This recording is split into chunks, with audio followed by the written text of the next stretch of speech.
Good morning, everyone. Welcome to day 2 of the April 30, May 1 Delta Stewardship Council. I am happy to say that this is the first day of Water Awareness Month. If I'm remembering correctly, Water Awareness Month started during the 1987 to 92 drought. So, very quickly, a reminder from yesterday, as a prudent measure to reduce community transmission of COVID-19, we are meeting today remotely. We are webcasting the audio and presentations of this meeting online, and a link can be found on the Council's website. If any member of the public is interested in providing public comment, please send an email blue card to the Council Clerk at engage@deltacouncil.ca.gov. Be sure to note your name and the agenda item that you wish to speak on. Also, please note if you wish to speak on the phone or would like the clerk to read your comment. The Council Clerk will then provide the link and/or call-in information for you to join this meeting and provide your comment. Please do this as soon as possible so there is time to you. After each agenda item, I will ask the clerk for comments in the order they are received, just as we do at our in-person. When your name is called, the meeting hosts will unmute you. Some other quick housekeeping items for our meeting today. To mitigate background noise, everyone please mute your phone upon calling in and when not speaking. You can do this by clicking the microphone button at the bottom of your screen or by pressing *6 on your phone. If you wish to speak or ask a question, please use the raise hand function on Zoom by either clicking the button in the right-hand corner or by pressing *9 if you are on the phone. I will do my best to see and call on those who raise their hands in a timely manner. In addition, AGP and meeting services are co-hosting the meeting today here on Zoom. They will be assisting with presenting the PowerPoints, making sure you are unmuted and moving the various presenters into the presentation space when appropriate. If you need any assistance, please either comment to them in the comment box or text or call 916-798-9817. Thank you for attending this meeting remotely and helping reduce the likelihood of spreading the coronavirus. And thank you also for your patience as we do our best to make this a success. So on to establishing a quorum and calling the roll, starting with Judge Damrell going alphabetically. Damrell present. Fiorini here. Gatto is here.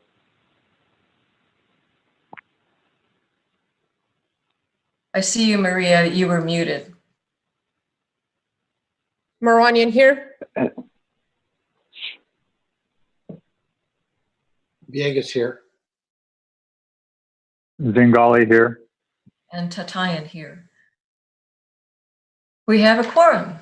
Okay, we are about to take a deep dive into the ecosystem amendment of the Delta Plan.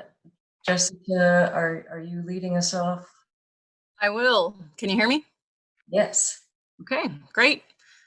Good morning, Madam Chair, council members. I wanted to provide a little context and a short summary before we do that deep dive into the staff presentation and discussion on the Chapter 4 Delta Plan Draft Ecosystem Amendment. The core of the council's mission is the co-equal goals, and 2 chapters of the Delta Plan set forth strategies, guidance in the form of recommendations, and regulations for covered actions in order to implement the Delta Reform Act accordingly. The Reform Act is actually most prescriptive on matters of ecosystem restoration in terms of the direction that it gives to the council and setting aggressive targets and goals for the state to achieve. At the time the council adopted the original Delta Plan in 2013, the Brown administration at that time was pursuing a Bay Delta Conservation Plan, which, among other conservation measures, proposed to restore tens of thousands of acres of land in the Delta. In 2015, however, the BDCP, the Bay Delta Conservation Plan, ended and instead split into two separate projects. One was California Eco Restore, which had scaled down goals for restoration with a shorter timeline, and the other was the California Water Fix Conveyance Project. So at that time, the council recognized that the goals and strategies in the BDCP for the Delta ecosystem could no longer be relied upon, and so was incumbent upon the council to revisit the Delta Plan and ensure that the council is still providing a vision that could be acted upon by state and local agencies moving forward. So in this Delta Plan amendment, we are seeking to strengthen the chapter's guidance and requirements and to ensure that the state's vision for Delta restoration is based on the best available science now in 2020. And while we retain the bold goals of the Reform Act, of course, we must have practical and feasible steps to ensure that we can move forward on restoration and that we do so in partnership with stakeholders and local governments, and that we have performance measures as the Reform Act requires to track that progress and to hold all of us accountable in that journey. The council has been advising staff and reviewing iterative drafts of the ecosystem amendment since 2017. This latest draft is based on comments that we've received from council members, the public, federal, state, and local stakeholders, and the Delta Independent Science Board. That was on the last draft that we released for public comment in November of 2019. So today's presentation by staff is going to summarize comments received and discuss how they were addressed in the revised draft. And then staff will seek council authorization to initiate the environmental review process for the ecosystem amendment under CEQA, using this May 2020 draft before you as the proposed project. The CEQA process represents, excuse me, an additional phase of public engagement regarding the amendment, and that will last approximately 1 year.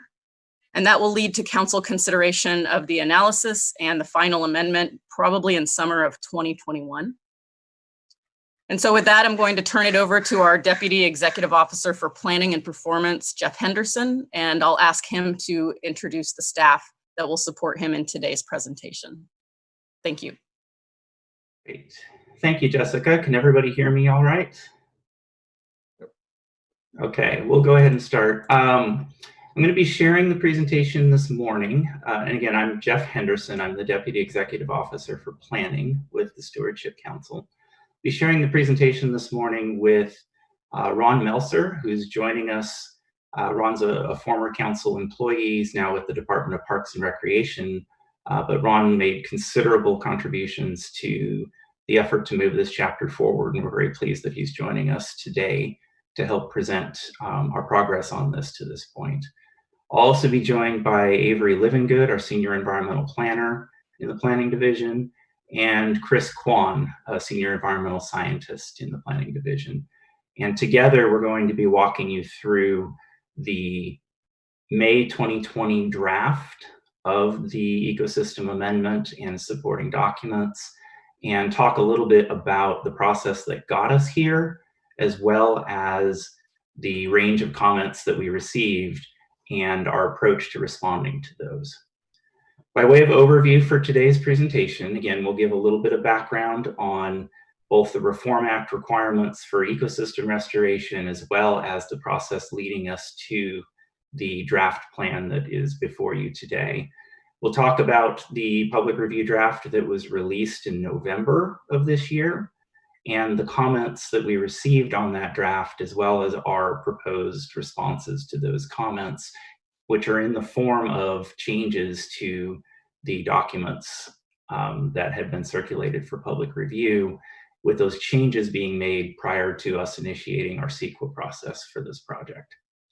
At the end of the presentation, we will have a requested council action, which is essentially to authorize staff to move forward with the California Environmental Quality Act, or CEQA process, for the project, with the project being the ecosystem amendment, over the course of about the next year. So we really see this as a big important milestone for this project and the transition from what we tend to call kind of the plan making phase to the environmental analysis phase. And that's really what today's action would represent. And then we'll talk a little about what the next steps would be, assuming that that action is approved in terms of the next steps for the CEQA process. By way of background, the Delta Reform Act charges the Council with furthering California's co-equal goals of providing a more reliable water supply for California and protecting, restoring, and enhancing the Sacramento-San Joaquin River Delta and Sassoon Marsh ecosystem. And this is to be achieved in a manner that protects and enhances the unique characteristics of the Delta as an evolving place. The Council adopted the Delta Plan, regulatory portions of which became effective on September 1st of 2013. And that original Delta Plan included a Chapter 4 that was dedicated to the ecosystem restoration objectives set forth in the Reform Act in terms of how they would be implemented in the Delta Plan. And then in accordance with California Water Code, Chapter 4 of the Delta Plan was originally based on an expectation that the Bay Delta Conservation Plan, or BDCP, would be incorporated into the Delta Plan. And the BDCP proposed a conservation program which would have established a reserve system, implemented large landscape-scale ecosystem restoration in the Delta, and take a number of other actions that would support recovery of the ecosystem. In May of 2015, as you may be aware, state and federal agencies shifted their approach from the BDCP to a more focused set of required mitigation projects for the State Water Project and Central Valley Project. This was known as the Eco-Restore Initiative. And we're seeing a number of those Eco-Restore Initiative projects beginning to come. Some have come online and others are beginning now to come online as well. In late 2015, the Council determined that although those Eco-Restore projects were critical in order to offset the impacts of the water projects to threatened and endangered species, particularly fish species, a more comprehensive approach to protect, to restore, and to enhance the Delta ecosystem would really be required in order to achieve the full breadth of the Delta Reform Act's goals for the ecosystem. So in the Chapter 4 document that staff has been developing, there's stated a vision for a restored Delta ecosystem. And the vision was really derived from that was present in the 2009 Reform Act, the vision that was present in the current version of Chapter 4 of the Delta Plan, and the vision discussed with the Council when we last met in depth on this project in June of 2019. And that's really well demonstrated, we feel, by the conceptual image that's present on the slide before you. And the image really shows this perspective that the goal of restoration at this point is not to try to return to the 1850s condition of an unaltered tidal wetland landscape. Rather, it's to recreate some historical conditions to make a little more room for fish and wildlife in the Delta, while simultaneously balancing the existing human land use needs. And that the outcome of doing that would be a healthy, thriving, and sustainable ecosystem that's capable of supporting many competing uses in the Delta. And the vision for a restored ecosystem that's presented in the Chapter 4, is derived from a number of sub-goals that are themselves stated in the Reform Act.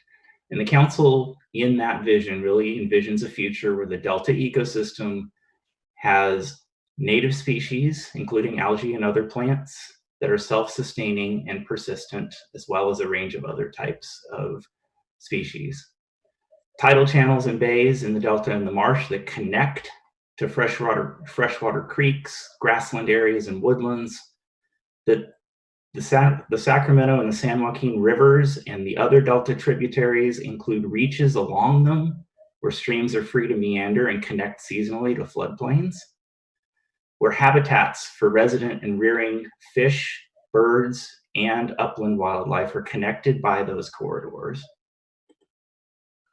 where more natural variations occur in water flows and conditions that make habitats for aquatic species tidal marshes and floodplains more dynamic, that encourage survival of native species, and that resist invasions by weeds and animal pests. An ecosystem that's resilient enough to absorb and adapt to current and future effects of multiple stressors, not the least of which is climate change. A delta that provides more reliable water supplies for Californians, and a delta that Californians recognize and celebrate in large part, for its unique natural resource values. The process that has carried us to this point consisted, as Jessica mentioned in her introduction, it came to us by a wide range of council member input along the way. In addition, we talked with a lot of stakeholders, particularly agency partners and in-delta interests. We prepared a number of synthesis papers to really organize and express in an issue-oriented way the best available science that supports the shift that this chapter is making from species mitigation-based restoration to ecosystem-based restoration, technical analyses, updated elevation mapping, and a variety of other technical analyses that fed the amendment, and consecutive review drafts. I believe this May 2020 version will be the third consecutive public review draft available for review with the council and for distribution to the public. So that leads us really to this May 2020 draft. And along the way, I have a couple of slides that just show the range of topics that were presented to the council with regard to the ecosystem amendment, beginning in September of 2016 to lay the foundation for the effort, continuing through 2017 with an approach and timeline and scope for the amendment. As we moved into 2018, staff updated the council again on the approach and timeline and presented a summary of the synthesis, the best available science synthesis papers, and then again updated on the approach and timeline in May. In the latter part of 2018, we presented a variety of materials to the council about the framework for the ecosystem amendment, and this is really when the policies and recommendations for the amendment were beginning to take shape. And as we moved into 2019, we had a couple of meetings in April and June. You'll recall that June meeting was out at Big Break, where we spent quite a bit of time walking through the proposed changes to the narrative for the chapter, the policies and recommendations that are contained in that chapter, which are really the activating parts, if you will, of the project in terms of what future covered actions would need to be reconciled against in a certification of consistency, as well as the steps that the council is seeking for other agencies to take to implement the project. And so that really occurred in April and June of last year.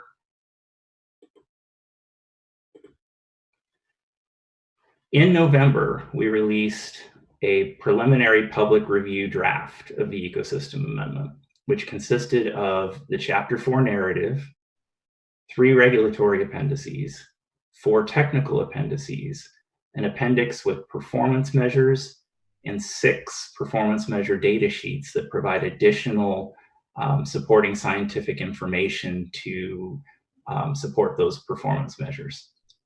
Council staff solicited public comments on this draft in addition to input from the Delta Independent Science Board. This was released for a 60-day public review period from November 21st, 2019 through January 21st of 2020. And we received comments after that 60-day period from 16 different parties representing a wide range of interests, including advocacy groups, scientific consultants, and a wide range of federal, state, regional, and local government agencies. And the slide before you shows that breakdown of those 16 parties that commented. And again, you'll see we've received comments from federal and state agencies, local and regional agencies, and a wide range of other organizations. Additionally, the Delta Independent Science Board reviewed the public review draft materials with a particular focus on the performance measures. In addition, the ISB recommended an independent peer review of those performance measures in August of 2019. The ISB itself reviewed the measures in November of last year to ensure use of best available scientific information. The ISB discussed these measures over 3 meetings in December and 2 in January. 3 meetings, 1 in December and 2 in January, and transmitted their comments to council staff in a summary memo dated February 4th of 2020.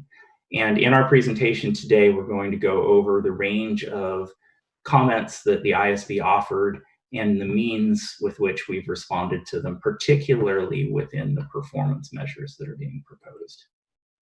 And as I mentioned, the ISB also requested that an independent scientific peer review be conducted with particular focus on 5 of the 6 performance measures. There were 6 peer reviewers that were a part of that process. That process was facilitated by the Delta Science program using the science program's existing independent peer review process. And it focused on the 5 outcome performance measures that are listed on the slide.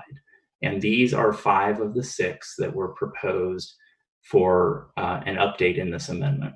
The 6th performance measure was really more an administrative type of measure and didn't require that same level of independent scientific review because it was just not as technical in nature. So I'm going to transition in a moment to Ron Melser. So actually, Brandon, if you could go ahead and move Ron into the presentation space. Staff today will only be presenting on the revisions to the May 2020 draft to really help focus council members' attention on what has changed between the 2 drafts. We're not generally going to be presenting staff's responses to comments on policies or sections that we didn't end up revising. However, those responses are all discussed in detail in attachment 1 to the staff report.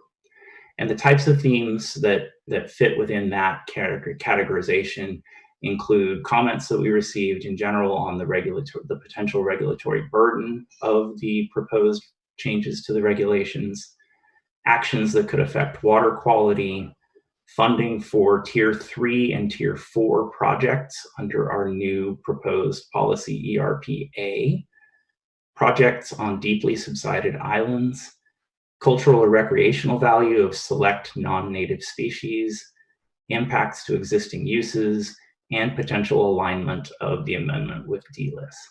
These are comment areas where we received comments and either we felt that the draft as proposed adequately addresses these comments, that another portion of the Delta plan, particularly in the case of impacts to existing uses and actions that would affect water quality.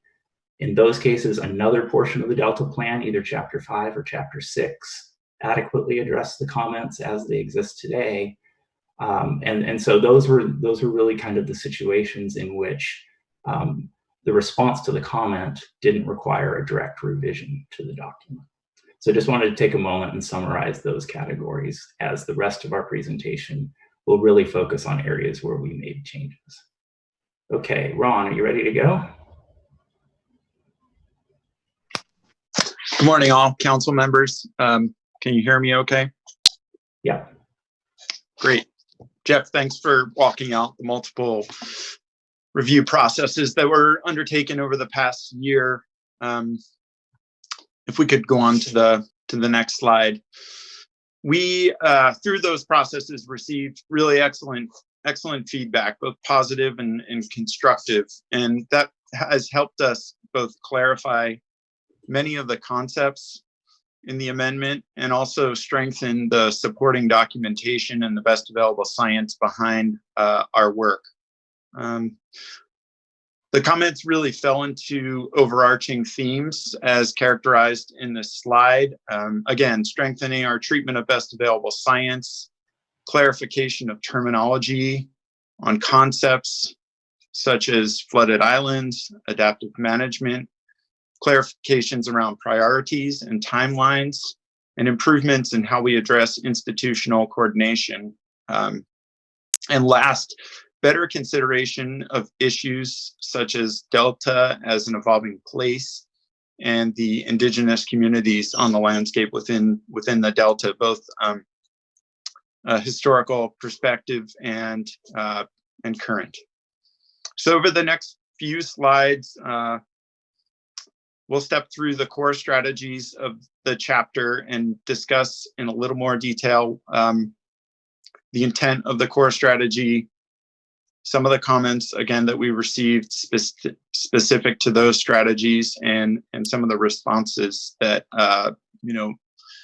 we've made in terms of changes to the document. Next slide. So core strategy 1, create more natural functional flows. This really speaks to the Delta Reform Act sub-goal of restoring a healthy Delta ecosystem with regard to stream flow and issues of flow within the Delta itself. This strategy and the section of the document provides guidance on the use of best available science in managing flows to support the needs of native species throughout their life cycle. Next slide, please. So we received constructive comments on the scientific literature used to update the strategy and inputs on topics such as food web and primary productivity and their relationship with flows. The functional flows framework, which has really been a prominent discussion in the science around flows. We've also received comments on issues around special status species and the issue of considering biological needs of those species in setting flow objectives. So in terms of changes to the core strategy, we've really focused on improving the narrative over the past couple months. We've implemented refinements that address many of these concerns. I will specifically note that we added clarifications around the concept of functional flows as a taxonomy or a naming convention for various components of stream flow, and that addressing achieving the goals of the Delta Reform Act in terms of flows will require consideration of those concepts, the functional flow components, and also really considering the amount or magnitude of flow. And we were able to add key literature supporting those aspects of the discussion, and really feel that provides more clarity and guidance around the topic. We also, in terms of ERR1, made edits that account for changing conditions due to factors outside of flow itself.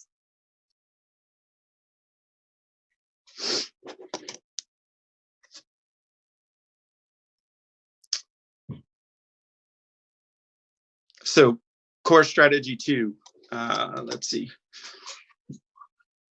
Core strategy 2 really complements the first strategy. These are, what we've all discussed as the non-flow measures or the ecosystem restoration considerations that work in tandem with flow itself in providing the needed ecosystem components for many of the species that we think about, and a healthy Delta ecosystem.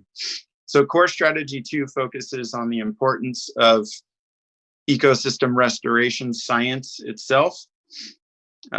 We really articulate an approach for implementing restoration through 5 priority attributes. These are founded in both process-based restoration and landscape ecology. It introduces a new policy that requires covered actions to discuss their project in the context of these attributes. The strategy also provides a recommendation for restoration practitioners to address the broader stakeholder community through good neighbor practices. So next slide. We've received comments related to the new policy, concerns about the new policy adding to regulatory burden, the framework of the new policy in regard to scoring and ranking projects, and concerns about protecting the Delta as an evolving place and considerations of existing land uses. We address these comments through edits to the narrative, adjustments to the policy to clarify what is needed to rank as an ecosystem project, and also clarifications around consideration of each attribute within the ranking or tiering system that the policy sets up. We also added methods providing an explanation of how updates to map products were carried out. So it's very clear the scientific basis for those maps. And last, while we retain the recommendation to use DWR's Good Neighbor checklist in the planning of projects, the checklist itself was removed as an attachment, and we felt this preserved the option for stakeholders to update the document. And we see this allowing greater flexibility in terms of adapting good neighbor policies moving forward. And I'll pause there. I think turning it over to Avery to discuss core strategy 3. Thank you. Thanks, Ron. Okay, so I'll be walking through the last 3 core strategies. Core strategy 3, just a refresher, is focused on addressing the challenges posed by land subsidence and sea level rise. The strategy is organized around 2 key objectives. First, it seeks to protect existing but limited opportunities for tidal marsh restoration through revisions to 2 existing regulatory policies, ERP2 and ERP3, and 1 existing recommendation.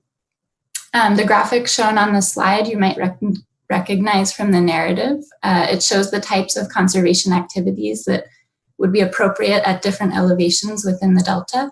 And you can see that tidal marsh restoration is shown in the intertidal restoration band. And this is an illustration of the concept that we've been talking about throughout this process of implementing the right projects in the right places.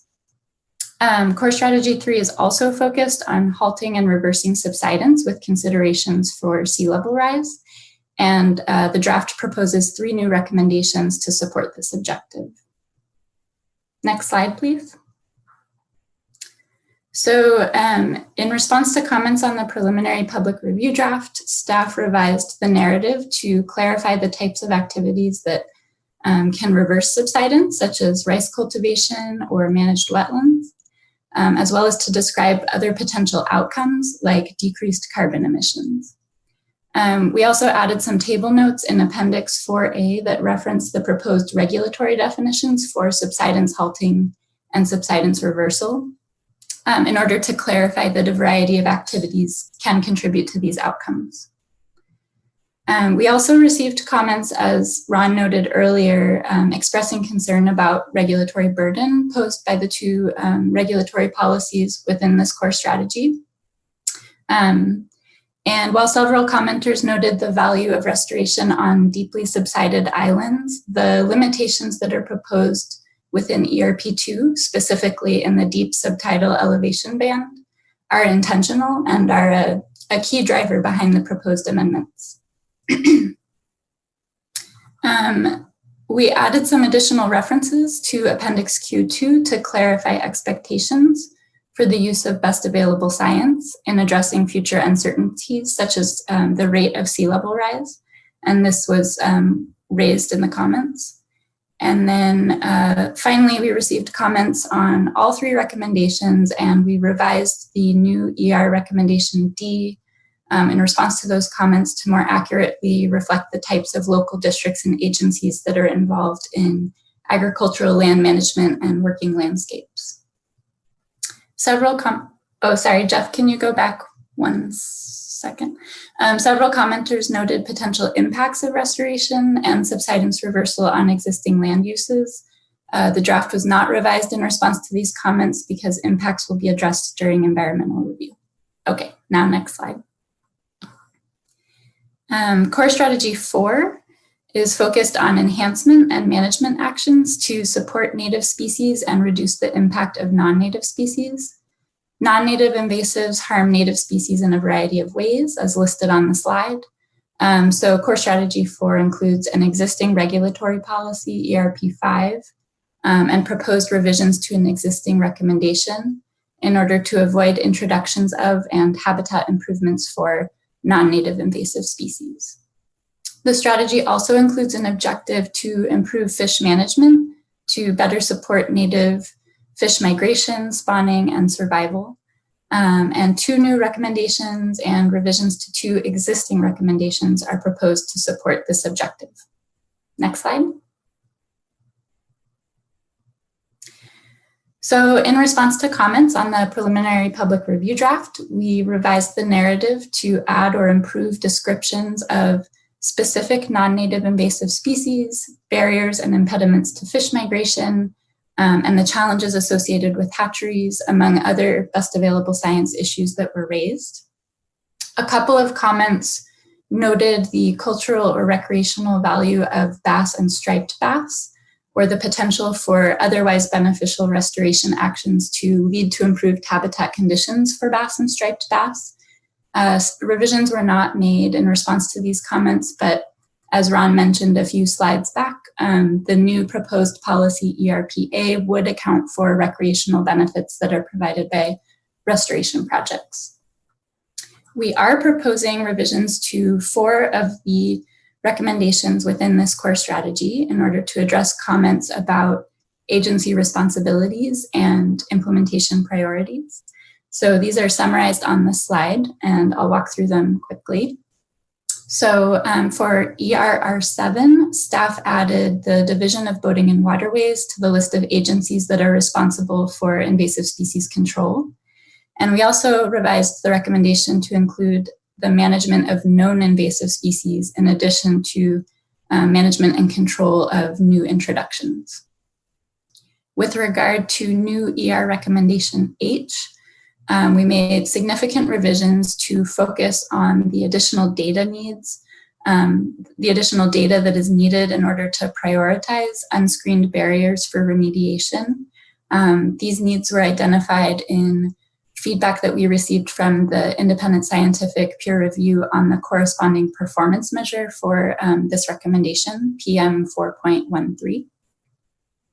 Next, for ERR8, we revised this to reflect that hatchery genetic management plans are required for all hatcheries that may adversely affect natural origin and listed species beyond genetic impacts. This was once again raised in the comments relating to best available science. And so we've revised the recommendation as well as the corresponding administrative performance measure in Appendix E. And finally, ERR9 was revised to account for other fish monitoring methods beyond acoustic telemetry, and instead to focus on what was identified as the key issue, which is the coordination that's needed among agencies and researchers to ensure that these monitoring data are available for management decisions. Next slide.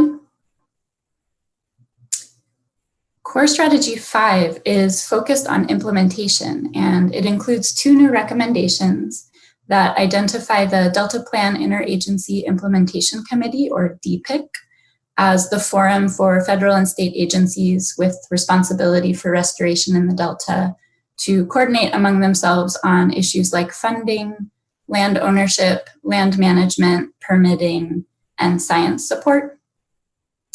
Next slide. So most of the comments on this core strategy related to the responsible agencies and implementation priorities. Commenters asked for clarification on how the recommendations would be implemented. Commenters identified additional agencies with authority related to restoration in the Delta, as well as additional authorities of the agencies that were already listed. And so we made several additions to the narrative in order to respond to these comments and accurately capture the full range of agencies that are involved in restoration. There were also a variety of public and ISB member comments on adaptive management needs. And so we revised the science support discussion within the narrative to emphasize the need for additional baseline data and the use of experiments to support that adaptive management. So this is the last of the slides regarding comments on the core strategies. I can pause here to see if there are any questions or if there's any discussion before moving on.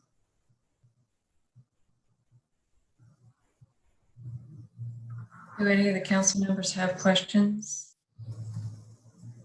Madam Chair, I have a question. This is Maria. Hi, Maria. Hi. My question was, there was a mention of known invasives. And in terms of the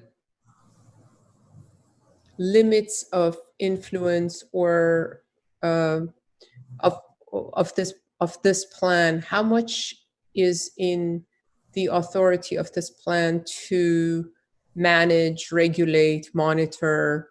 I know monitor is easier, but to manage and regulate the invasives. That's a great question.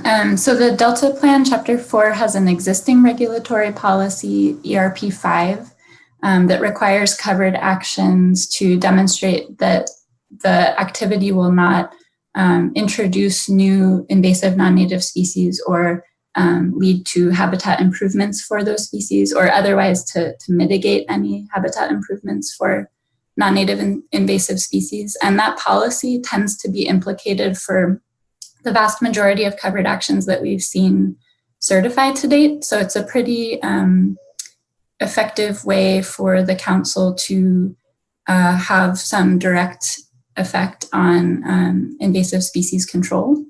But the changes that we're proposing in the draft before you today are more focused on the recommendations, which are really geared towards agency coordination and how state and federal agencies can work together with non-agency partners to respond rapidly to new introductions and to control known invasives. So in particular, the revisions that we are proposing to ERR7 will probably speak to your concern about how various agencies are coordinating to tackle this issue.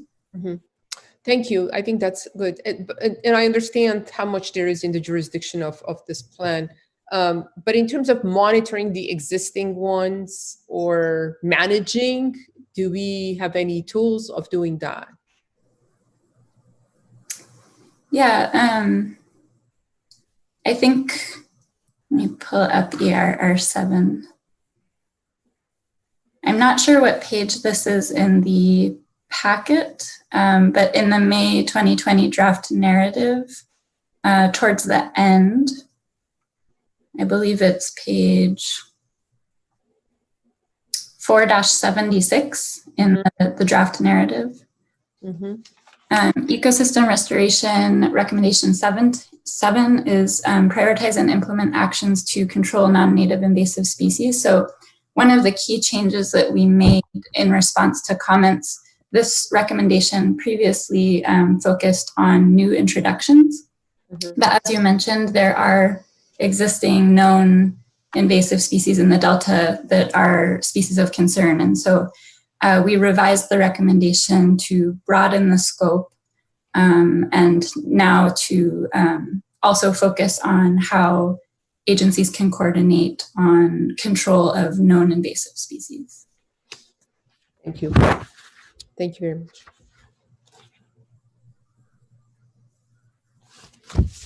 Avery, this is Susan. Could you talk more about ERPA?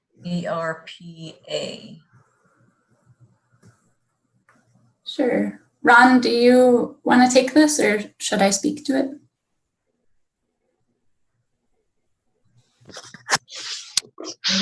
wondering what kinds of comments you got on ERPA, Okay. if Um, we clarified. maybe we can tag team this, Ron. So Sure.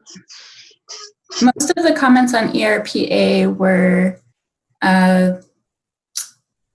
either expressing a desire for clarification about the language of the policy itself, and whether it was setting a minimum standard or if it was simply about disclosure and transparency. We also received some positive comments noting that ERPA creates a framework that could be useful for some stakeholders to characterize restoration in a manner that's a little more nuanced beyond just simple habitat acreage. So with regard to the minimum standard comments, we did tweak the policy language a bit to require that actions that trigger this policy have one or more of the 5 priority attributes that Ron described. Previously, that was not in the language, but we added it in order to give each of the 5 attributes equal treatment and equal weight. So in the November draft, the preliminary public review draft, that last attribute, benefit to the recovery of special status species, that did not count towards the ecosystem restoration tier that the policy is asking project proponents to identify for their project. And so some of the comments asked, why isn't this attribute weighted as equally as the others? And so we thought that it would both help to clarify the intention of the policy and to address those comments about the weighting of the priority attributes, to bring that 5th attribute in and allow proponents to count all 5 attributes towards the ecosystem restoration tier associated with their project. Great. Sure. To tie in, if I might add a little bit of history behind this one as well. When we first introduced the concept of this policy, I believe it was in the fall of 2018, Dr. Plattenkamp presented on the 5 priority attributes and sort of a concept behind asking project proponents to demonstrate consistency with these. And at a subsequent draft in June of 2019, the policy was written in a more open-ended way where the burden of demonstrating consistency was really left to very open fields where project proponents would need to provide extensive documentation. And it wasn't very clear how far one would need to go to demonstrate consistency. And I think we received that feedback early on and have worked diligently to bring best available science, which the actual papers and justifications for are included in the appendices to the policy, and to really try and streamline and simplify a project proponent's interaction with this policy to the point where it is essentially a checkbox exercise. And most of the homework in terms of literature and things like that are provided. And so I think in many ways, I hope that we have addressed the concept of adding burden necessarily in this. You know, that part of the opportunity here is really to articulate in a common language the benefits of the projects that are going on out there, and for project proponents to demonstrate that through our process, and for us to learn a little more about where we might be able to improve project design moving forward. And so just a little bit deeper context on the past 2 years of work on this. Hopefully that's helpful. Yes, thanks, Ron. It's very helpful. And I think this policy is much improved with the feedback and your guys' changes. Thank you. Great, thank you for those questions. So Jeff, if we could move to the effective date slide. So the last sort of category of comments that we received on the draft were comments that expressed concerns about the effective date of the proposed regulatory changes and the impact that they might have on projects that are already moving through planning and design. And so the effective date of the proposed regulatory changes would typically be one of 4 quarterly dates based on when the final regulations are filed with the Secretary of State at the completion of the rulemaking process. And the rulemaking process would proceed after the council completes the CEQA review process and adopts the Delta Plan Ecosystem Amendment. So we're talking about a time frame that's at least 1 year, probably more, off from now. But in response to these comments, staff are proposing a 2-year grace period on regulatory changes to the existing policies ERP2, ERP3, and ERP4 for projects that have already initiated CEQA prior to the completion of rulemaking. So meaning projects for which a notice of preparation has been issued or a negative declaration or a mitigated negative declaration have been issued. So those actions would certify consistency with the Delta Plan using the current versions of those 3 regulations. And then 2 years after the effective date, the amended version of the regulations would apply to all projects. So this language is not included in the May 2020 draft itself, but it is described in attachment 1 to the staff report and incorporated by reference into the staff recommendation later on in this presentation. Are there any questions about the effective date or any discussion on this slide before I hand it over to Chris?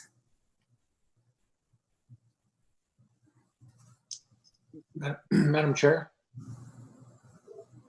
Yes, go ahead. So I try to understand. So was this, you said it's part of the staff report. When were the effective dates identified, and can you provide a little more context on why it's a 2-year grace period? I'm just trying to understand kind of the rationale behind. And I can imagine sort of naturally it makes sense.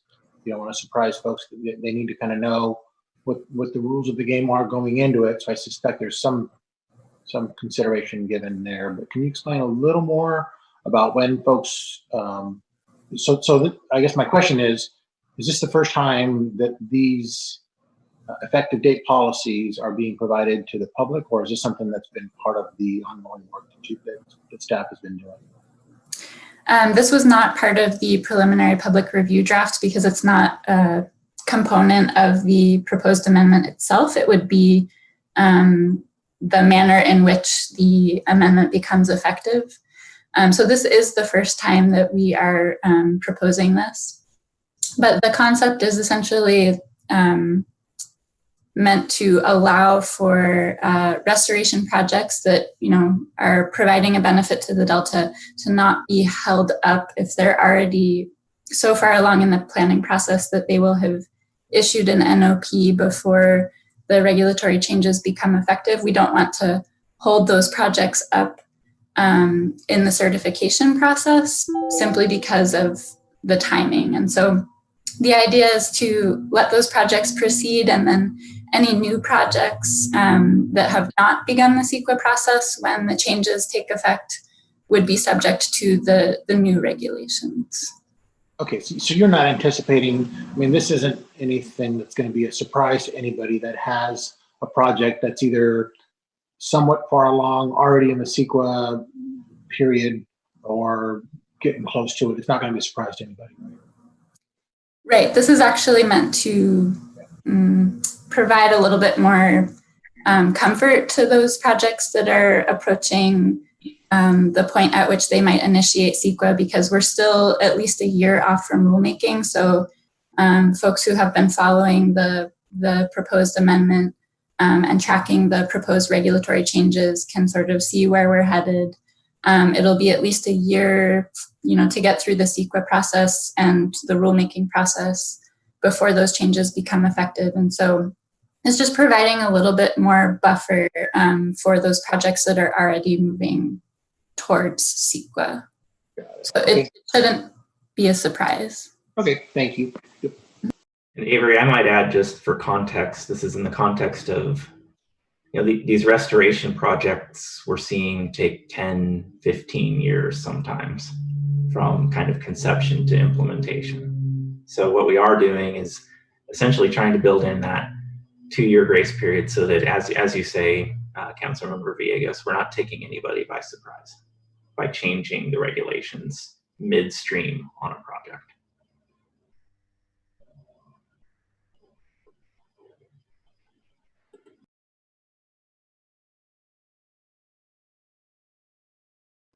Okay, thank you, Avery. I think we're ready for Chris. If we can go ahead and move Chris into the presentation space. Yes, thanks. This is Chris Kwan. Good morning, council members, everyone. Delta Plan performance measures are metrics that measure progress towards the CEQA goals. The main type of performance measures are quantitative metrics that have numerical targets to measure advancement towards Delta Plan goals and objectives. For this ecosystem amendment, there are 6 performance measures, and they highlight the actions to implement the policies and recommendations of the core strategies. Of the 6, there are 5 new performance measures, as you can see here. The last one, doubling goal for Central Valley Chinook salmon natural production, is a modification of a current PM performance measure. And recognizing the uncertainty and data limitations of this metric, we used the best available science to revise and added 2 sub-metrics to address those issues. Next slide, please. So the performance measures and their data sheets were reviewed by the public, Delta Independent Science Board, and external peer reviewers. In general, here were their comments. Provide more scientific justification and clarification on the metrics, baselines, and targets. Include short-term goals to measure progress during interim years. Along those lines, how does performance measures fit into the adaptive management process? And using the best available science, use updated model estimates, improved model estimates, and address statistical uncertainties. Reviewers also suggested changing metrics, adding sub-metrics to improve our analyses. Next slide, please. So in response, our latest revisions included more scientific basis and justification, clarified terminology on our performance measures data sheets. We added a new interim performance assessment section that has short-term goals for every 5 years to tracking progress, which plays into the adaptive management process. We also use best available science to incorporate new data sources, new models to improve our analyses. And we also made changes to metrics, added sub-metrics to improve the overall goals of the metrics, of the performance measures. Before I pass it back to Jeff, are there any questions on the performance measures?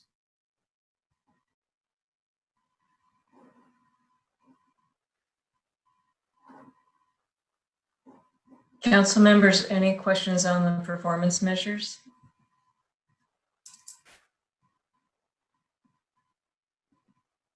Okay. If not now, we could ask some more later too.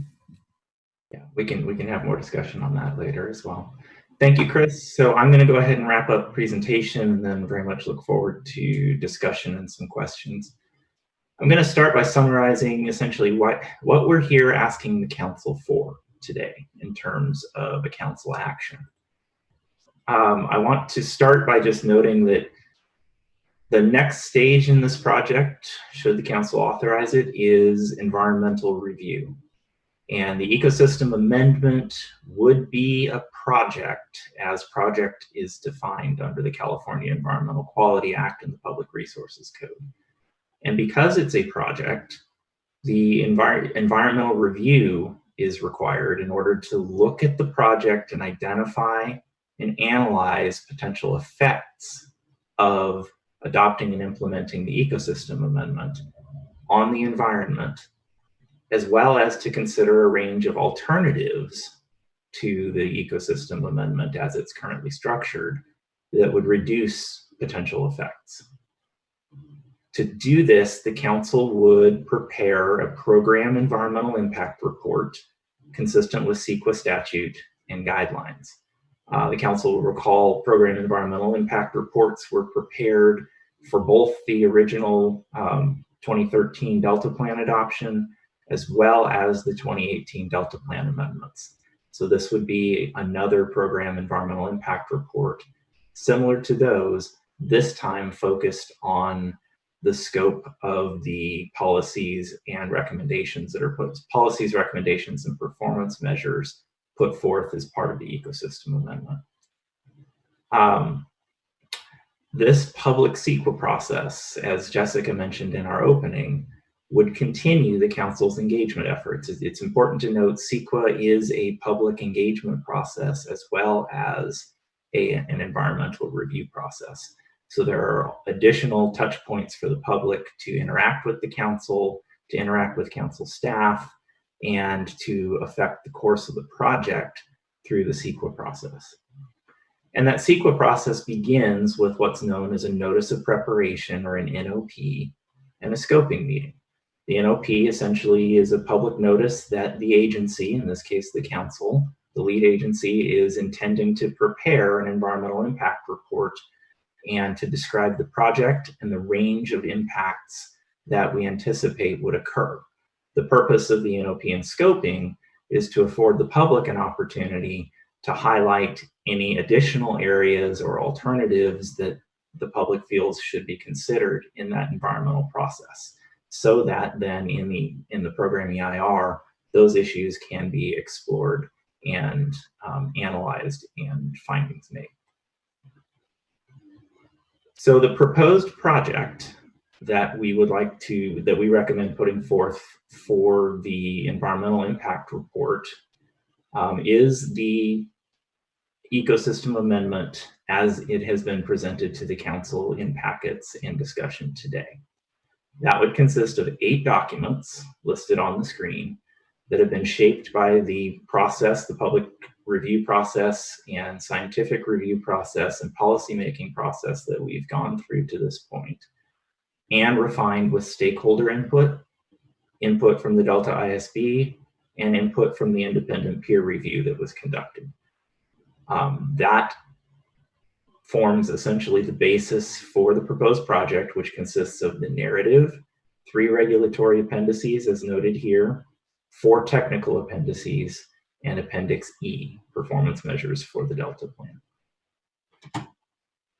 There are also performance measure data sheets and a draft version of Chapter 4 presented as a red line that are a part of your packet.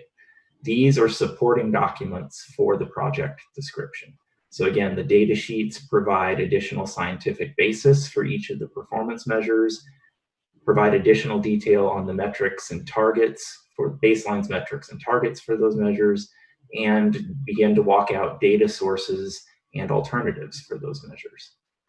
The Redline document presents a change. Essentially, it presents the changes that staff is proposing to the ecosystem amendment relative to the existing version of the Chapter 4 policies and recommendations. And that's in your packets today as attachment 11.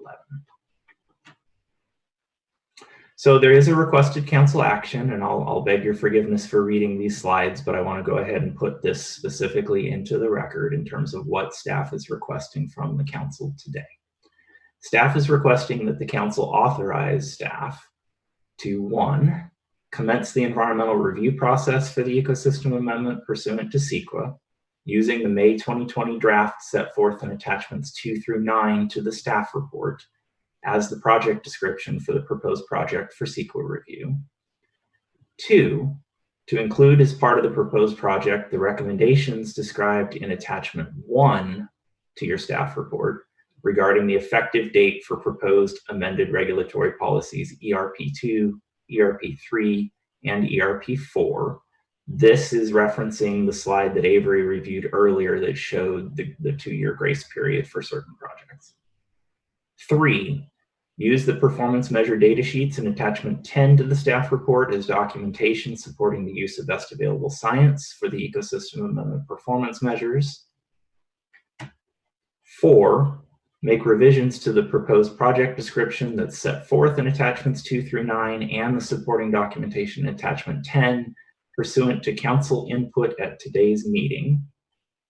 5, make revisions as necessary to complete the CEQA environmental review, including the program EIR for the proposed project. And 6, take any such steps and actions as necessary to carry out the CEQA environmental review of the proposed project authorized by this action. In essence, what those 6 items do is authorize staff to transition from the policy construction portion of this project into the CEQA phase of the project and to initiate the process of CEQA under the Public Resources Code. I want to bring to the council's attention a new executive order that was released by Governor Newsom last week that does pertain to the CEQA process in response to COVID-19 and the state of emergency surrounding COVID-19. On April 24th, Governor Newsom initiated or released Executive Order N5420 that affects some public notice requirements and some timeframes for tribal consultation that would affect the ecosystem amendment project. Council staff is going to ensure that our environmental review process for the ecosystem amendment adheres to those requirements. What the EO does is essentially suspend some filing and posting requirements for notices that are related to the program environmental impact report, meaning that we would not need to physically post the NOP at county clerk's offices for each affected county that would typically be required by CEQA for a period of 60 days. In lieu of that, the executive order requires that the council post the NOP on the council's website for 30 days, submit the NOP electronically to the state clearinghouse through the CEQA.net web portal, and engage in public noticing and outreach to individuals or entities that are known to the council to be interested in the project. The council's usual outreach process, that when it doesn't involve direct person-to-person contact, is to send electronic copies over email and hard copies through the U.S. Postal Service to everyone on our distribution list, and we intend to meet those requirements. Should note that the suspension under the executive order does not apply to public review and comment periods for CEQA documents. The normal deadline to submit scoping comments in response to an NOP is 30 days. The council, at its discretion, may decide to extend this period, perhaps to 60 days. And I just note that that would be something that staff would also be supportive of in light of the current COVID-19 emergency. The executive order also suspends certain timelines for AB 52 tribal consultation. The order suspends specifically the timeline for Native American tribes to request consultation under AB 52 after receiving notice of the project by 60 days. Normally, this is a 30-day timeline to request consultation. The suspension doesn't apply to our requirement as the council, to our requirement as the council to provide notice of the project to tribes under AB 52, which is still required for us to do within 14 days of any action taken by the council today, and we will do that should the council take that action. If a tribe requests consultation, normally we would need to initiate consultation within 30 days of receiving a request for consultation, and the executive order also suspends that timeline for the council to initiate consultation after receiving the request by 60 days. So there's things here that affect both the public notice requirements as well as our typical requirements for tribal consultation. And it's our intent as staff working with our legal counsel to ensure that we are meeting the requirements both of AB 52 and CEQA as they exist, as well as how they may be modified by this executive order for COVID-19. So with that, our next steps, should the council provide the requested authorization today, is that staff would publish a notice of preparation for the proposed project. And again, the minimum comment period for that is 30 days. We would be seeking direction from council as to whether the council would want to extend that beyond 30 days. And so that would be helpful to understand in today's discussion. We would also then send AB 52 tribal consultation letters within 14 days of the authorization by the council today. After we publish the notice of preparation, council staff would hold one CEQA scoping meeting during the NOP comment period to receive comments from agencies and the public on the scope and content of the program environmental impact report. It is our intent under the current COVID-19 emergency to hold that scoping meeting virtually. Thus, it would be available for participants statewide to engage the council. Thus the recommendation to hold one scoping meeting. Following that scoping meeting, staff would commence preparation of the program EIR, and we would continue to periodically update the council on our CEQA process at publicly noticed meetings of the council during the duration of time that staff is working on that program environmental impact report. So that concludes staff's presentation with regard to the ecosystem amendment and the proposed action. Quite a lot of material there to go over. I thank you for your attention to this matter, and we look very much forward to questions and discussion. Madam Chair. Well, thank you, Jeff, and thank you to your team and all of the council who worked on this. It's been at least a 3-year journey since our first preliminary step on this, and I'm really eager to get us started on the CEQA process. Council members, any questions of the staff? Yes, Madam Chair. Yes. First of all, I want to acknowledge what you just stated. This has been a 3-year effort, and I want to compliment the staff for their responsiveness, building upon the Delta plan, adding in the orphaned conservation measures that were essentially lost when BDCP was abandoned. I think they've done a marvelous job of not only capturing the issues, but seeking input and responding. In particular, I appreciate the way the thinking has evolved on dealing with predation. We've got a much stronger emphasis on that now. My issues were narrowed to one final issue, and I've had some conversations with the staff. Jeff, Chris touched on the performance measures. We still have stated in the title of one of the core strategies, salmon doubling. And we've had a conversation about a peer-reviewed panel that the science program provided at the request of the State Water Resources Control Board in 2018. It was chaired by Cliff Dahm, our former lead scientist. The report was issued in April of 2019. And one of their findings, one of their declarations was that the salmon doubling goal is unrealistic. And they instead provided alternative approaches to measuring the success of ecosystem and flow measures in support of native fisheries. and cited a positive trend in juvenile production as a better measurement of success.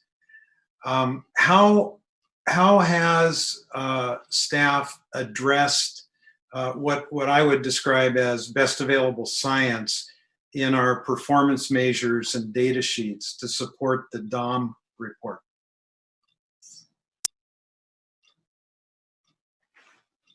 Thanks for that question, Randy. And I think I'm going to give a little bit of an overview, and then I think I'm going to ask Chris and perhaps Ron to respond in greater detail. What we're faced with this issue is, in part, a Delta Reform Act requirement that the council have a performance measure that supports the salmon doubling goal. And so the way that we have approached this is to incorporate, the existing Delta plan has that performance measure. We have brought it forward and I think put a lot of attention and effort into trying to really substantiate it as best we can with the existing best available science available to us. And I think staff has done that through the process of adding some additional, there's an overarching goal that's then supported by additional sub goals that reference some of the materials that are in the studies that you were mentioning, Councilmember Fiorini. And so I was going to ask Chris if he'd be willing to sort of walk us through performance measure 4.6 in a little greater detail. As you mentioned, we had the opportunity to have some discussion on this matter, and so we are prepared to address that question. So Chris, if you could go ahead and begin that discussion, and I'll move us into the slides that you've prepared for that purpose. Sure. Thank you, Vice Chair, for the question. For Cliff Dom and the panel's paper, we did address that. They did mention that it's maybe more realistic to shoot for a positive population trajectory instead of a absolute doubling goal number, which is why we added a sub-metric to this 4.6 performance measure. So this is the main metric, which is, as Jeff mentioned, enacted by law, doubling goal. And then the next slide shows the two sub-metrics we created in response to Cliff Dom, the panel, and other commenters. So the first sub-metric is just looking for a positive slope of salmon population natural production. And natural production, as mentioned by the Central Valley Project Improvement Act, focuses on adults. And that's why we kept it as focusing on adults, how many adults are around to be harvested, to spawn, and to return to hatcheries. So we kept it as adults and looking at a positive slope of their populations instead of an absolute doubling goal number. And then the second sub-metric addresses the issue of underestimates of hatcheries in the baseline numbers. In the past, they had different data sets that are known to be less accurate on hatchery estimates. So the second sub-metric uses a more recent data source, the constant fractional marking data source from California Department of Fish and Wildlife, that more accurately estimates hatchery contribution into the production of salmon. So we also use a positive slope with the first sub-metric, but using this more accurate, more recent, best available data set to address issues on data. So hopefully that gets at your question, Vice Chair. This is Ron. Vice Chair Fiorini, I also just would second, thank you for the comment. One additional area of the chapter that I would just highlight is under Core Strategy 4, we have a series of recommendations that speak to improving fish management within the system, and specifically the latter 3 of 4 recommendations specifically address, and I think as you have noted earlier, survival of juvenile salmon, one recommendation targets continued focus on hatchery management and genetics as they pertain to impacts on native fish, wild fish spawning, and the third of four recommendations, coordination of fish migration and survival research within the Delta. One challenge that we have is a data gap around fish movement through the Delta, a data gap in terms of understanding the numbers of fish that are moving into the Delta and out of the Delta. And so we have a call for coordination among the entities studying these issues and to dedicate some attention to this, such that it may inform the feasibility of the doubling goal and more generally inform the management of our fisheries within the river systems within the Central Valley. So that's one more section of the amendment that addresses this issue beyond the performance measures. Jeff, I was just going to add, this is John Calloway, and I was just going to add, I think Chris and Ron highlighted the connection of I think the submetrics really go a long way towards addressing the issues in the biological goals report. It is true that the biological goals report focuses more on juvenile out-migrating salmon than on adult salmon, but given the strong connection between those and the data availability issues, I think along with Ron's points that highlight the recommendations that we do, we improve efforts to coordinate and collect better data around the out-migrating juveniles, because I think the DOM report does emphasize those, but also highlights that data currently doesn't really exist to use that. And so I think being constrained by available data is an important issue for the performance measure. But so to me, that the submetrics are definitely really strengthen the opportunity to measure our progress towards improving the salmon populations. And I think we acknowledge that the doubling goal is really an aspirational goal and not a science-based goal. This is Daniel Zingali. Just a point of clarification, and I apologize. I'm delayed in seeing the slides, so this may be answered in the slides I just haven't seen. But is what you just called the aspirational goal of doubling, is that by 2050, as the governor has said publicly? That's a good question, Councilmember Zingali. For this performance measure, our target is 2065, 15 years after the governor's 2050, because this metric looks at a 15-year rolling average. So we want populations to be stable enough for 15 years into 2065, which is why it's 15 years more than 2050. So it's a rolling average that we want to see more stable populations.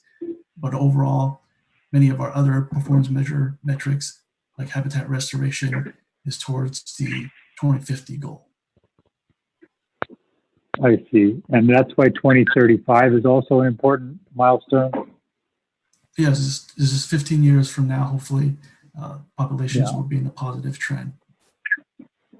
Thank you. Yes, of course. Thank you.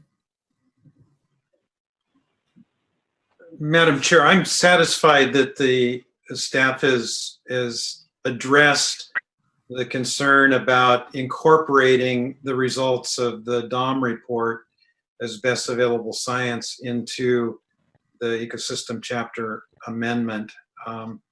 I appreciate that.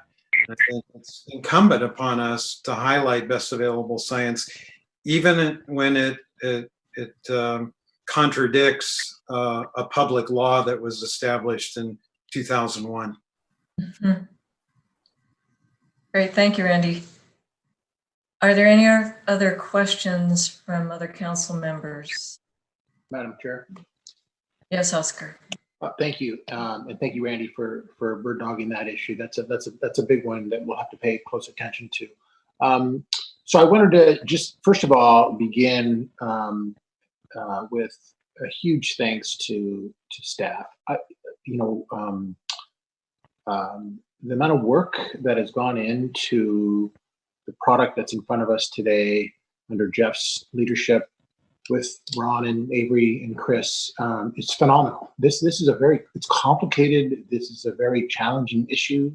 There are a lot of thoughts, ideas, opinions. That's evident by what staff has done to make sure that the public is aware, make sure that all of the comments that are incorporated are embedded and responded to, categorized based upon what's already in the plan itself. And this is good work. In summary, it's great work that staff has done. What I wanted to do is just very quickly underscore, if I could, Madam Chair, given that I represent the Stewardship Council as a member of the Delta Protection Commission. I represent the council representing those interests, and those interests provided documentation and a letter to the Delta Stewardship Council staff that identified kind of 5 key areas. And I wanted to just very quickly just identify, and first of all, thank staff for addressing in large part the areas that were identified in the letter. The first item, because the Delta Protection Commission represents the local level farmers and reclamation district members and others who are on the ground floor working in the Delta, the way in which staff addressed the roles that the ecosystem amendment would potentially avoid conflicts with local general plan or specific plans in communities. That's critically important to folks who work extremely hard on putting together local plans. So to the extent that we don't want conflicts with state plans and local plans, and that the ecosystem amendment considers that, is extremely important. The Good Neighbor Checklist by DWR, that was also addressed and heavily leaned on by the Stewardship Protection Commission, and so that was also addressed. The social benefits under ER Policy A was also something that was of interest, and so staff has appropriately addressed that as well. The role that the resource conservation districts play as it relates to landowners and supporting ag land management practices and policies, incredibly important to the Protection Commission, and so that was also addressed. And I guess the only outstanding issue, and I think staff is continuing to try to grapple with how to address, and that is the ERP4, which is the evaluation of the setback levies and how it applies to either or rural or urban areas. And I know there's ongoing conversation about that as well. So in summary, I think I want to say huge thanks to staff. I think staff's done an amazing job of sort of addressing all of the issues, and in particular, the issues that were identified in the April 18th or 17th letter from the Delta Protection Commission. So thank you. Great, thank you, Oscar.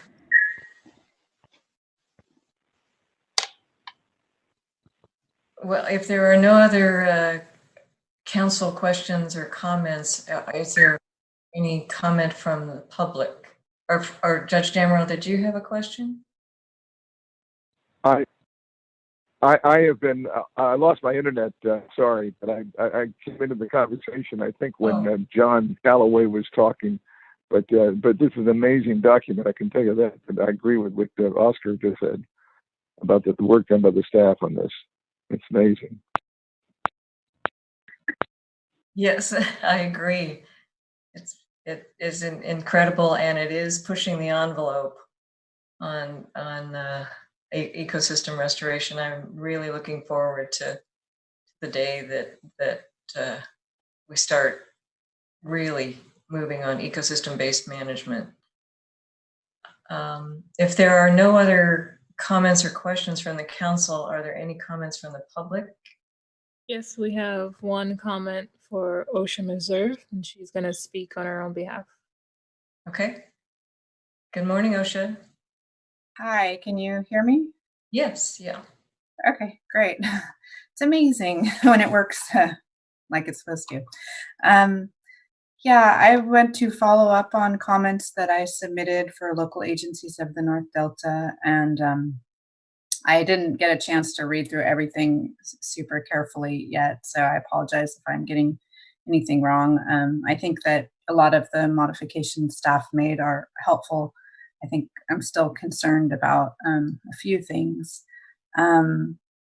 I hope that there's still room. I don't necessarily object to moving forward on the environmental review phase of these policies and recommendations. But I would like the opportunity to continue to try to interface with staff to maybe make some additional tweaks to these things in order that they could be implemented more easily by everyone who's going to have projects subject to them in the future that may be covered actions. So those areas that I'm still a bit concerned about include the under strategy 3. It appears still that the chapter 4 is going to kind of write off the deepest subsided lands, and I guess I'm just concerned that there could be, and I'm not sure about all the mechanics, but I'm concerned that there could be things that would be covered actions that might be proposed for those deeply subsided areas that would be restoration. And I wouldn't want to see those efforts precluded just because we haven't thought of those yet. So I'm not quite sure why we would, make it so that you couldn't do something in those subsided areas that obviously do need work. And there may be things that could be done, obviously, with a lot of diversion. There's a lot of, there's maybe a possibility to even, import compost and other soils into those areas to build them up, in addition to maybe doing restoration projects where compatible with the existing land uses or desired by the landowners. The under strategy 4, that priority restoration area map, that still does give me a little bit of concern. I know the reference is now that, in environmental review, these projects will have to look at how they interface with existing land uses. I think in my comment letter, I mentioned policy DPP2 regarding Delta as a place. And I think that a cross-reference to that as well, I guess, would strengthen the resolve to make sure that we look at compatibility with existing land uses.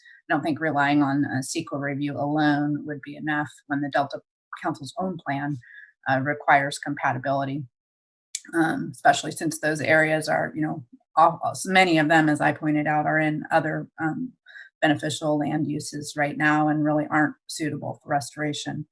I'm a little concerned also about the ER recommendation H about the unscreened diversions in the Delta. It's asking Fish and Wildlife to do additional data collection. It's my understanding, and I can provide citations to staff and whatnot, that a lot of that research was already done, for instance, in 2004 by Nobriga and others. So I'm not quite sure why we would try to further prioritize smaller diversions that have already been determined not to be the main source of take in the Delta. Obviously, the largest unscreened diversions are in the South Delta, the state and federal water projects, and I would welcome, the council opining on those needing to be either screened or modified to take fewer fish. I'm not sure that spending a lot of effort running after smaller diversions is beneficial. I think I'm still concerned that the levy policy ERP4 and Appendix 8A, the areas along the Sacramento River in particular that are going to be required to look at expanding connectivity for projects that are flood control works and capital improvements. And I'm not sure those are defined, so I'm not quite sure where staff is going on that. I looked in the chapter 4 to see if I could find a definition, and I couldn't. I just think, why would we add that cost onto projects, for instance, on the main stem of the Sacramento River, where it's obvious that the goal cannot be improving connectivity of the Sacramento River with adjacent, communities, setting back those levees or doing other types of things like that. It's just not feasible on its face. So why would we try to require that? So I think some additional work could be done to maybe still get toward where the council wants to go on that. But I think that it should be further limited where those analyses need to take place as part of flood control projects. I appreciate on the good neighbor. You know, having the place saver approach and leaving it open for stakeholders to try to develop a good neighbor checklist. I had provided a good neighbor checklist I've been working on for a long time as an example. I would be happy to work with other stakeholders, including DWR. I think the reference to DWR's checklist should be taken out, and I think staff is probably going to have to help facilitate those discussions.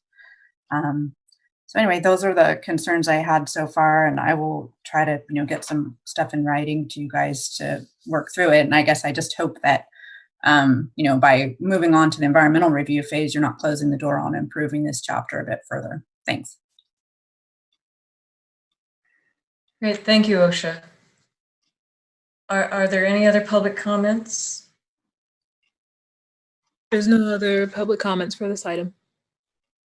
Okay, thank you, Lita. Well, council members, the staff is, oh, Maria, are you? Yeah, I just wanted to, I was on mute, I'm sorry.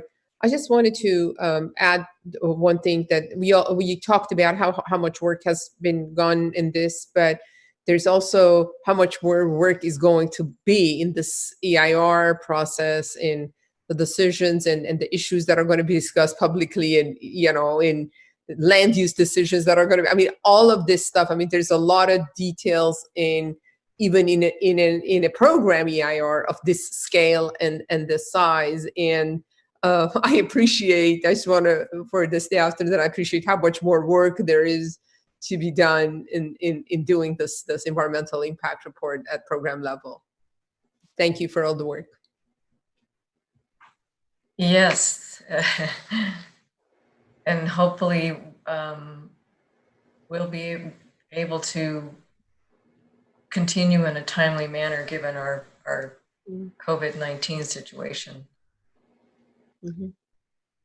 Madam Chair, if I could, one thing that would be helpful for staff to understand from the council is any preferences among the council regarding 30-day versus 60-day comment period from the NOP. Yeah, thank you for bringing that up, Jeff. Madam Chair, I was actually going to recommend that we authorize staff to go beyond what the governor's executive order required with the 30-day for a tribal consultation.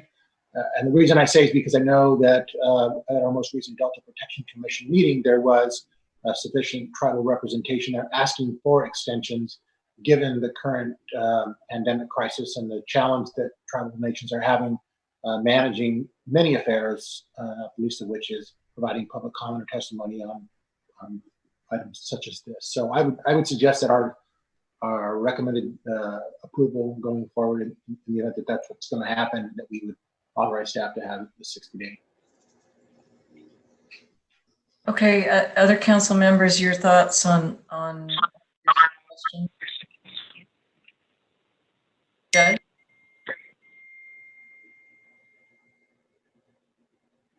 I see the judge's box is highlighted, but I don't hear anything.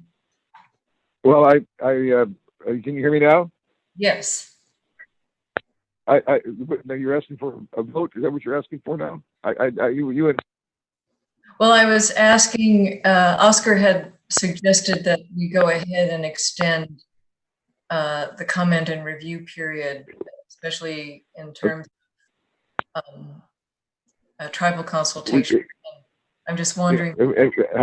What the review would be? How long? What's extent? Oscar, could you repeat to the judge your statement? Sure. I was just going to recommend as part of the motion that we authorize staff to go beyond the executive order's 30-day minimum and allow the full 60 days because of the challenges that some of the tribal. Right. Okay, thank you, Oscar. I understand. Yep. Yep. I think that makes sense. You're asking for a vote, Madam Chair? Hello? Yes. Well, if no other council members, or if the rest of the council members agree with the proposal to extend the comment and review period to 60 days. I'm in agreement with that, yes. I am in agreement too, 60 days. Okay, thank you, Marie. Madam Chair, I would like to offer the staff recommendation, including the submetrics for the performance measures related to 4.6, as we discussed, with a 60-day comment period provision,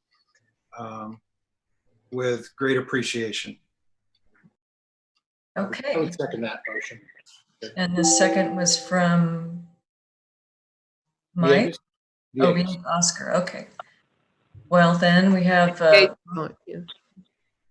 motion by Councilmember Fiorini, second by Councilmember Villegas, and let's take the vote starting. Madam Chair, can I ask a clarifying question just before we do vote?